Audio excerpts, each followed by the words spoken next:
Here. Welcome Thanks back. for having me. Welcome back. It's been a minute. We are going to get your take, but I'm going to start with Skip on this one because you have been critical Highly. Paul George in the past. Rightfully. Okay, so what shot do you give him to win the MVP? I'm giving him a really good shot. And I'm here to say that faithful viewers of the show know that many times I have called Paul George Paul. Because he played more like George Paul to me, especially in Indiana, where he was not just the poor man's LeBron James, he was the destitute man's LeBron James because he had no shot against LeBron. He shrank against LeBron James because he couldn't out LeBron, even though it looked like on paper he had the abilities to be a LeBron-like player.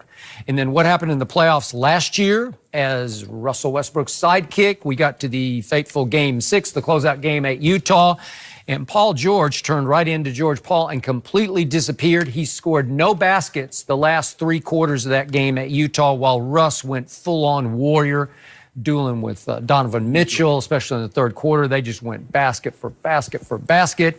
And finally, the Thunder just couldn't pull it off. They lost 96-91 because Paul George went 2 of 16, 0 for 6 from 3. And then he got his big contract and shocked the world by staying in Oklahoma City. And then it shocked me because a weird thing happened. Usually a player gets all this money and he kind of puts it in cruise control a little bit.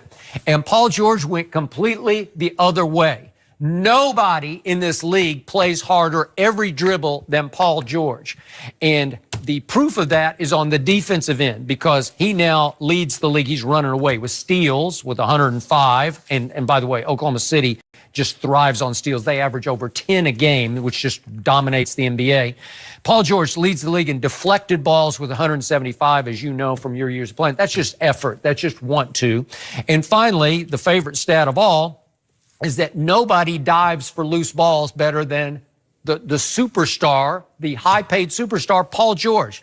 He's recovered 105 loose balls, which is just running away with that category.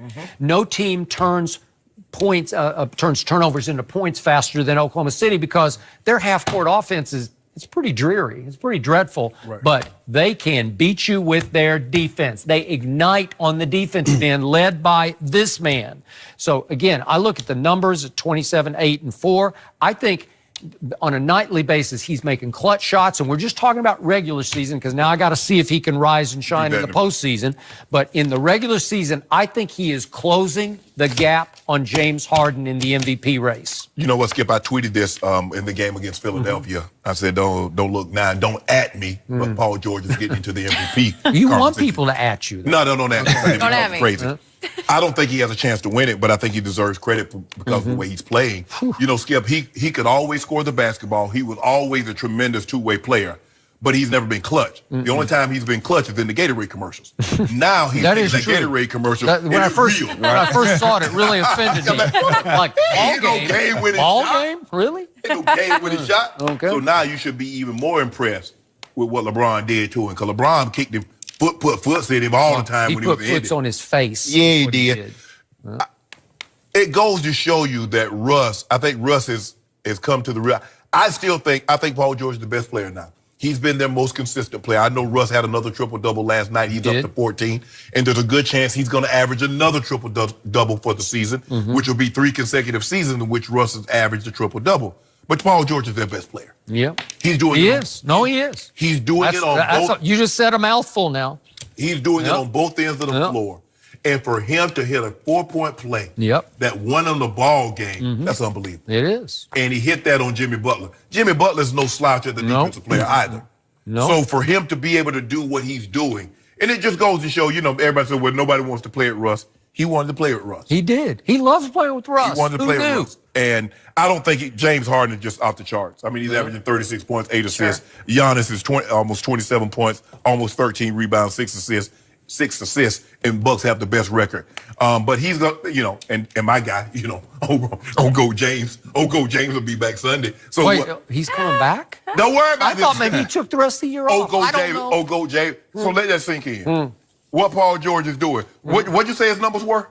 27, 8, 4. But steals, like he's leading the league in steals. LeBron James averaged that for a career, for 16 years. And we took Paul George in the MVP conversation for doing that for 1 year. I thought this was supposed to be about Paul George. He's going to sneak LeBron in like you're going to sneak Tom Brady in. That's just how it goes. You know what? That's a good point. Paul George is no Tom Brady, right? Paul is having an unbelievable season. I don't think he has a very good chance of winning the MVP, but he deserves credit for as well as he's played. Yeah, he's been balling. And I think it's a direct reflection on when Carmelo left, because the problem was last year what they were doing was trying to force feed him early in the first quarter and never let him get off in the first quarter and everything else, and they like just kind of forgot about him. So he's the guy they're going to. They found their closer in him. As far as the MVP race, I don't think there's no way. You name some numbers. I see all defensive team. They're all, those numbers. He's going to be all defensive team. Might be defensive MVP. He's the player of the year. So he might be defensive player of the year. That's what he can shoot for. But as far as MVP, usually rule of thumb is it goes to the best player on the best team, right? So he has some players ahead of him. I don't think Jokic can get MVP, but he's on a team that's better, and he's averaging 19 and 10 and 7 assists, almost a triple-double. Then the Giannis, we know what Giannis doing there in first place over there, but I think it's all going to hinge on what LeBron does when he gets back. We see where they're at in ninth. If he, from this point moving forward, put them to third, then it's like, look at, he is the most important player, the most valuable player to this team, and without him, they wouldn't be in this position. But with all that being said, this is over with. James Harden has this. The stuff that he's doing, I mean, when you start talking about he's the 4 50-point games tied Kobe, then he's a second player in history with Wilt. When you start having your name mentioned with these guys, you're just doing something special. And as far as categories, NBA categories, he's first in field goals attempts, 3-point field goals attempted, 3 points made, free throws, points per game, minutes, usage. Listen, usage. I'm gonna get to your thing too. Hold on, give me a second. Usage percentage, offensive win shares, and plus minus. That's your favorite stat, plus minus. And he's number one in that. So he's leading the league in all of the. I know what his record is, but what he's doing right now is just unbelievable. A lot of them with no Chris, he had to put no Capella. He has to put everything on his back. They need, even in a loss, he had 37 in that loss, but still, what he's doing is just something, he's unguardable. I mean, he's probably one of the best, top 3, top 4 best one-on-one players that I've seen. I mean, he's virtually unstoppable. You can't stop him one-on-one. And we've seen all the teams been loading to him defensively. I've seen one game where all 5 defensive players was on one side of the court. Yeah, P.J. Tucker dove in and hit a wide open corner. And there are nights he stops himself because he can't shoot from 3 like that every night. Yeah, he's going to have his 3 for 18s. And that's the thing, is he going to be able to maintain this level of play? I highly doubt it that he'll be able to sustain this level, but for so long, because when he does that, he's chasing the MVP. You've seen what happened to him in the postseason. He kind of, your legs. That's the first thing that goes with when your legs go, your jumper goes. You get a little short on it, you start overcompensating on things on your shot, and you start missing. So I think that it's a one-man race right now. It's his to lose, and what he's doing is second to spectacular. So it's a one-man race featuring a one-sided player, like a one-way player, right? Because he doesn't play defense. Yeah, I mean, he does. I mean, he does play better defense than he has been in the past. He turns the ball over a little bit too much, but when you have your ball in the ball in your hands that much, he's going to lead the you're gonna have turnovers. And that will come down when Chris Paul comes back, because he won't have to try to make so many plays and do so much. So, but dude, he's attempting like 13 threes a game. I mean, can he keep that up? No, he can't keep that up. And you don't want to get in the habit of shooting that many threes, but that's what they do. That's how they built. So they got 70 in another game. They had like 68. Hey man, if that's how you play, and that's your philosophy, then you have to play to your strength. If that's their strength, that's what they got to do. I hit 3 of them. What? If I'm part of a team that shoots 73, I'm gonna hit 3. You got to take 3, or you gonna hit them? I'm gonna hit them. I don't see you hitting. I mean, you too swole. You too big. A swole can't shoot. No, see, look where it's at. That's already a brick. That's already a brick. 25 attempts? No. I only 3 or 20. I averaged 30 with a 3-point wasn't even in.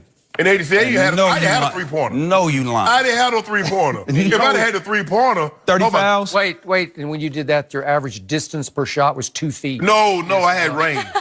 I don't believe it. I don't believe it. You too swole. You too swole. I've never seen nobody buff shoot a jumper good. I never seen it. All the football players come out and say, can't shoot. Eddie, I wasn't always swole like this. I don't believe it. Yeah, you have. No. Yeah. Eddie, I graduated high school. You got the genetics. 175, 180 pounds.